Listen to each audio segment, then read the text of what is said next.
கடவுள் பக்தி உள்ளவர்கள் நல்லவர்களாக, இரக்க சுபாவம் உள்ளவர்களாக, மனசாட்சியுடன் நடப்பவர்களாக இருப்பார்கள்.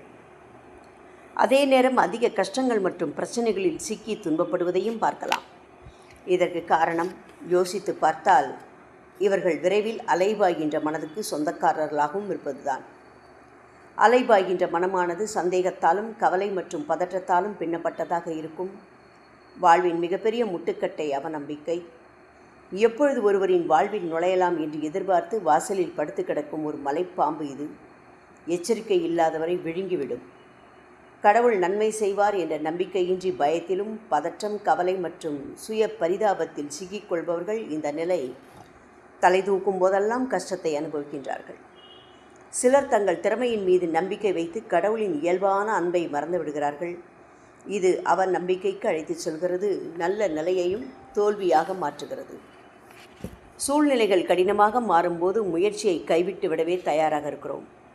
பிரச்சனைகளுக்கும் சூழ்நிலைகளுக்கும் அடிபணிகின்றோம். இதற்கு காரணம் அவநம்பிக்கை. கடவுள் நம்பிக்கையை தீவிரமாக தொடர்ந்தால் மட்டுமே நமது விருப்பம் நிறைவேறும் என்பதை அறிந்து கொள்ளாததால் இந்த நிலை. சிலர் பாபா பக்தர்களாக இருந்தும் மற்ற இடங்களில் பரிகாரம் தேடி ஓடும்போது எதுவுமே நடக்காது. காரணம், எதன் மீது நம்பிக்கை வைக்க வேண்டுமோ அதன் மீது நம்பிக்கை வைக்காதது. உன் லட்சியம் என்னவோ அதை விடாப்பிடியாக தொடர்ந்தால் அடைந்து விடலாம். ஆனால் உன்னுடைய லட்சியம் என்ன என்பதை முதலில் தீர்மானம் செய்து கொள்.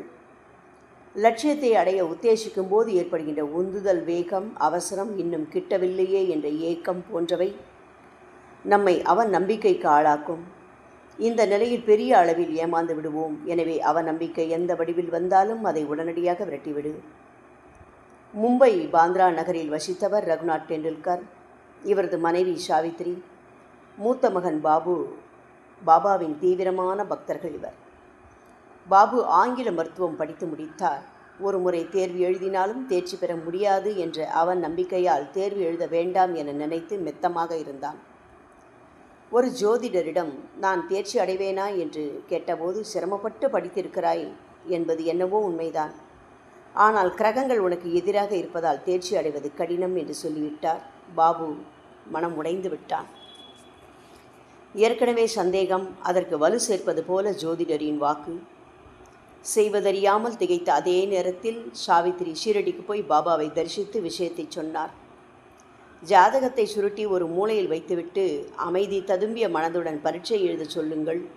வேறு யார் சொல்வதையும் கேட்க வேண்டாம். யார் மீதும் எதன் மீதும் நம்பிக்கை வைக்க வேண்டாம். நீ வெற்றி பெறுவாய், சோர்வு வேண்டாம். அமைதியாகவும் தெம்பாகவும் பரீட்சை எழுது. பாபாவை முழுமையாக நம்பு என்று சொல்லவும் என கூறி அனுப்பினார். தேர்வில் தேர்ச்சி அடைந்தான். பாபா பக்தர் மற்றவர் மீது நம்பிக்கை வைத்தால் அவநம்பிக்கை அதிகரிக்கும். இதுவா அதுவா என்ற குழப்பத்தில் எதையும் சரியாக செய்ய முடியாமல் போய்விடும்.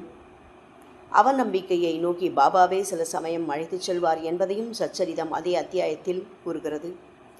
பக்தர்களுக்கு ஆழ்ந்த ஈடுபாட்டை உண்டாக்கவும் தன் மீது நம்பிக்கையை உண்டாக்கவும் மாவரைக்கும் இயந்திரத்தில் சிறிது சிறிதாக தானியங்களை போட்டு அரைப்பது போல பிரச்சனைகளை தந்தபடியே பக்தர் மனதை திடமாக்குவார் பாபா. அவர் காட்டிய வழியில் நடந்தால் ஆரம்ப காலத்தில் எல்லாமே சுகமாக இருக்கும். ஆனால் போக போக மனதை புதர் மூடிப்போ எங்கே பார்த்தாலும் முள்ளாக இருக்கும். அப்பொழுது நம்பிக்கை ஆட்டம் காணும். மனம் சுலபமாக சந்தேகங்களால் அலைபாய்ந்து சாயி ஏன் இந்த காட்டு வழி பாதைக்கு நம்மை கொண்டு வந்திருக்கிறார் என்று நினைக்கும். அந்த நிலையில்தான் ஸ்ரத்தை நிலையாக இருக்க வேண்டும். அது மாதிரி சங்கடங்கள் தான் உண்மையில் சோதனைகள். அசைக்க முடியாத திடமான ஸ்ரத்தை வேரூன்றும் வழி இதுவே. சாய் நாமத்தை இடைவிடாமல் ஜெபித்து கொண்டு சங்கடங்களை தைரியமாக நேருக்கு நேராக சந்தித்தால் எல்லா ஆபத்துகளும் பறந்தோடிவிடும். சங்கடங்களும் சாயியால் விளைவிக்கப்படுவனவே. சங்கடம் வரும்போதுதான் சாயின் நினைவு வருகிறது. சங்கடமும் விலகிவிடுகிறது. தவறான வழிகாட்டுதலுக்கு தாமு அண்ணா கதை நல்ல உதாரணம். நண்பர்கள் வியாபாரம் செய்து நல்ல லாபம் பெறலாம் என்று கூறினார்கள்.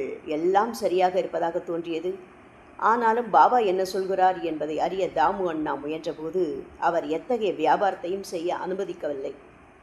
இதை கேட்டு தாமு அண்ணா மனம் நொந்தார். லாபம் போய்விட்டதாக கருதினார்.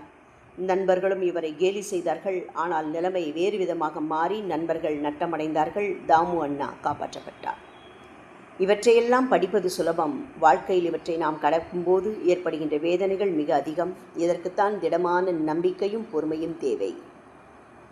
என்னிடம் பிரார்த்தனைக்கு வருவோரிடம் முதலில் நான் போதிப்பது அவநம்பிக்கை எந்த வடிவிலிருந்து வந்தாலும் அதை அறவே நீக்க வேண்டும் என்பது. புழு பூச்சி முதல் உலகின் எந்த உயிரினமும் நம்பிக்கை என அதை அடிப்படையாக கொண்டு வாழ நினைக்கின்றதே தவிர அவநம்பிக்கையை பற்றி அவை சிந்திப்பதில்லை. ஆனால் சூழ்நிலையால் ஏற்படுகின்ற பாதிப்பினை அனுபவிக்கின்றன, கதறி துடிக்கின்றன. அந்த நேரம் மாறியதும் இயல்பு நிலைக்கு வந்து விடுகின்றன. ஒருபொழுதும் பழையதை நினைத்து கவலைப்படுவதில்லை. அவன் நம்பிக்கையால் அடையப்போவது ஒன்றுமில்லை, நம்பிக்கை வைத்து இழக்கப் போவது ஒன்றும் கிடையாது. உண்மையான சாய் பக்தன் தன்னுடைய சாய் போல தன்னம்பிக்கை உள்ளவனாக, சாதகமற்ற சூழ்நிலையை சாதகமாக மாற்றுகின்றவனாக, லட்சியத்தை அடைய இரவு பகல் விழித்திருந்து செயல்படுவனாக, செத்த பிறகும் வேலை செய்வேன் என்ற தீவிரமான எண்ணம் உள்ளவனாக இருக்க வேண்டும். அவன் நம்பிக்கையை அப்புறப்படுத்திவிட்டால் பிறகு அனைத்துமே ஆனந்தம்தான். எனவே சூழ்நிலைகளை எதிர்த்து நில்லுங்கள், நம்பிக்கை என்கின்ற ஆயுதத்தை தரித்து கொள்ளுங்கள், பிரச்சனைகளை எதிர்த்து பிரார்த்தனை செய்யுங்கள், வெற்றி நிச்சயம் உண்டு. ஓம் சாய்.